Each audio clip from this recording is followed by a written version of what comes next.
दोस्तों, nimble notes में आपका स्वागत है। आज हम इतिहास एनसीईआरटी क्लास 7 की सेकेंड चैप्टर राजा और उनके राज्य के इम्पोर्टेंट टॉपिक को अच्छे से समझेंगे। तो चलिए इस चैप्टर के बारे में कुछ महत्वपूर्ण बातें जानते हैं। इस अध्याय में हम पढ़ेंगे कि कैसे 7वीं सदी आते आते इस उपमहाद्वीप में नए राजवंशों का उदय होने लगा। साथ ही साथ हम यह भी देखेंगे कि नए राजवंशों के उदय के बाद इन राज्यों में प्रशासन व्यवस्था कैसी थी। इसके बाद हम शासकों की प्रशस्तियां और भूमि अनुदान जैसे महत्वपूर्ण बिंदुओं के बारे में भी अध्ययन करेंगे। अध्याय के आखिर में हम धन के लिए युद्ध एवं चोल राज्य जैसे साम्राज्य के बारे में भी चर्चा करेंगे।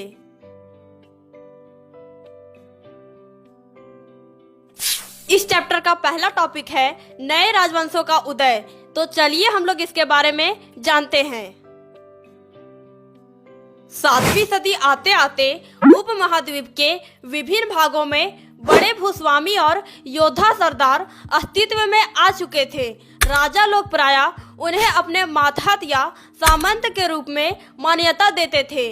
उनसे उम्मीद की जाती थी कि वे राजा या स्वामी के लिए उपहार लाएं, उनके दरबार में हाजिरी लगाएं और उन्हें सैन्य सहायता प्रदान करें। अधिक सत्ता और संपदा हासिल करने पर सामंत अपने आप को महासामंत, महामंडलेश्वर इत्यादि घोषित कर देते थे। कभी कभी वे अपने स्वामी के आधिपत्य से स्वतंत्र हो जाने का भी दावा करते थे। इस तरह का एक उदाहरण दक्कन में राष्ट्रकूटों का था। शुरुआत में वे कर्नाटक के चालुक्य राजाओं के अधीनस्थ थे। 8वीं सदी के मध्य में एक राष्ट्रकूट प्रधान दंती दुर्ग ने अपने चालुक्य स्वामी की अधीनता से इनकार कर दिया, उसे हराया और हिरण्यगर्भ नामक एक अनुष्ठान किया।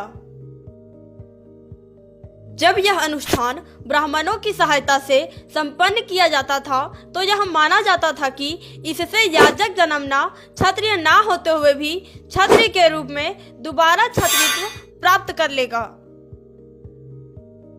कुछ अन्य उदाहरणों में उद्यमी परिवारों के पुरुष ने अपनी राजशाही कायम करने के लिए सैन्य कौशल का इस्तेमाल किया।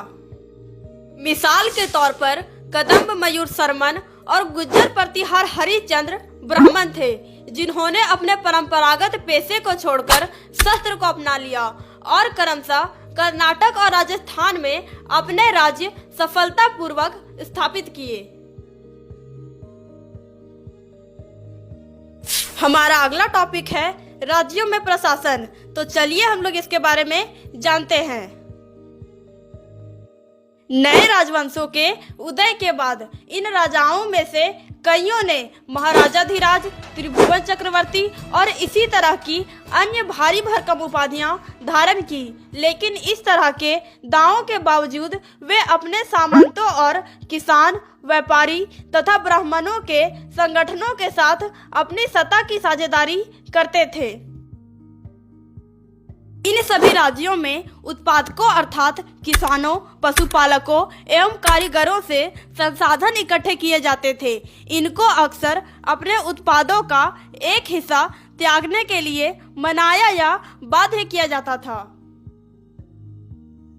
कभी कभी इन हिस्सों को लगान मानकर वसूला जाता था, क्योंकि लगान प्राप्त करने वाला भूस्वामी होने का दावा करता था। राजस्व यानी कर व्यापारियों से भी लिया जाता था। ये संसाधन राजा की व्यवस्था का वित्तीय आधार बनते थे।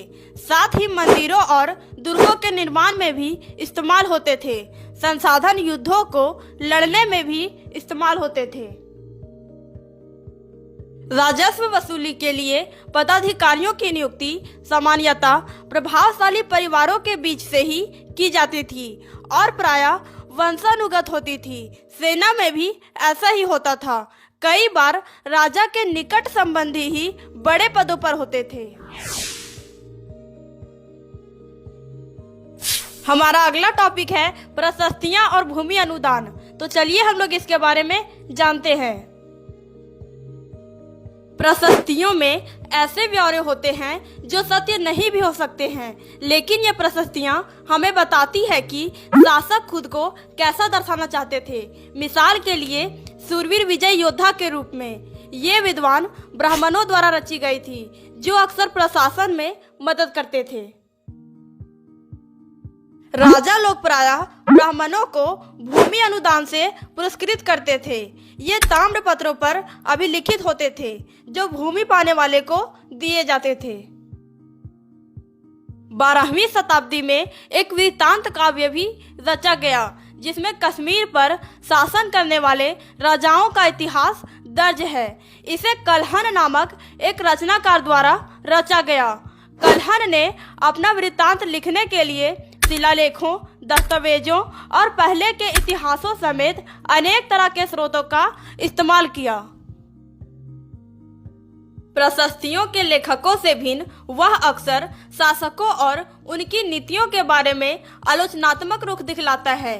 इसलिए 12वीं सदी के लिए यह संस्कृत काव्य एक असाधारण ग्रंथ था।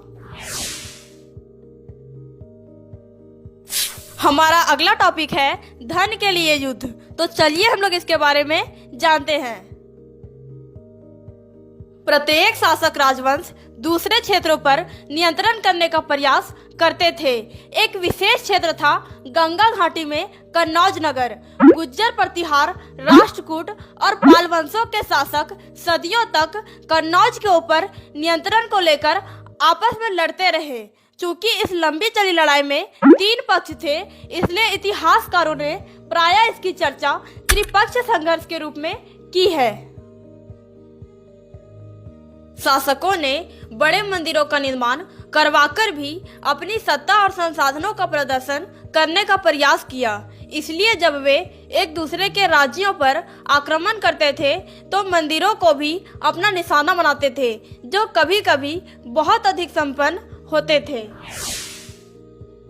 अफगानिस्तान के महमूद गजनी ऐसा ही एक शासक है। उसने धार्मिक पूर्वाग्रह से प्रेरित हो इस उपमहाद्वीप पर आक्रमण किया। उसके निशाने थे संपन्न मंदिरें, जिसमें गुजरात का सोमनाथ मंदिर भी शामिल था। महमूद गजनी जो धन उठा ले गया, उसका बहुत बड़ा हिस्सा गजनी में एक वैभवशाली राजधानी के निर्माण में खर्च हुआ। अर्थात इतिहास में ऐसे कई शासक आए जिन्होंने अपने शासन काल में धन के लिए भी कई युद्ध किए। हमारा अगला टॉपिक है चोल राज्य। तो चलिए हम लोग इसके बारे में जानते हैं। चोल राजवंश दक्षिण भारत के इतिहास में सबसे शक्तिशाली और लंबे समय तक चलने वाले राजवंशों में से एक था। इसने 9वीं से 13वीं शताब्दी तक वर्तमान तमिलनाडु और दक्षिणी भारत के कुछ हिस्सों पर शासन किया। चोल अपनी समुद्री गतिविधि, व्यापक व्यापार और कला एवं संस्कृति के संरक्षण के लिए जाने जाते थे। चोल राजवंश के लंबे इतिहास के दौरान कई उल्लेखनीय राजा हुए, जिनमें राजराजा चोल प्रथम और राजेंद्र चोल प्रथम शामिल हैं। राजराजा चोल प्रथम ने 985 से 1014 ईस्वी तक शासन किया। उन्हें अक्सर सबसे महान चोल राजाओं में से एक माना जाता है और वह चोल साम्राज्य के उनके शिखर तक विस्तारित करने के लिए जिम्मेदार थे। राजराजा चोल की सबसे प्रसिद्ध उपलब्धि तंजावुर में बृहदेश्वर मंदिर का निर्माण है, जिसे बड़े मंदिर के रूप में भी जाना जाता है। उन्होंने कला और संस्कृति को बढ़ावा दिया और उनके शासनकाल को तमिल साहित्य और कला के लिए स्वर्ण युग माना जाता है। राजेंद्र चोल प्रथम राजराजा चोल प्रथम का पुत्र था और उसने 1012 से 1044 ईस्वी तक शासन किया। इन्होंने चोल साम्राज्य का विस्तार जारी रखा और इसके प्रभाव को भारतीय उपमहाद्वीप से कहीं आगे तक बढ़ाया। राजेंद्र चोल प्रथम को गंगईकोंडा चोलपुरम मंदिर के निर्माण के लिए भी जाना जाता है, जो बृहदेश्वर मंदिर की तरह ही एक वास्तुकला की प्रसिद्धि है। ओके दोस्तों, इस चैप्टर के इम्पोर्टेंट टॉपिक को आप एक बार फिर से देख लें ताकि आपको पता चले कि आपने इस चैप्टर में कौन कौन से टॉपिक को समझा है।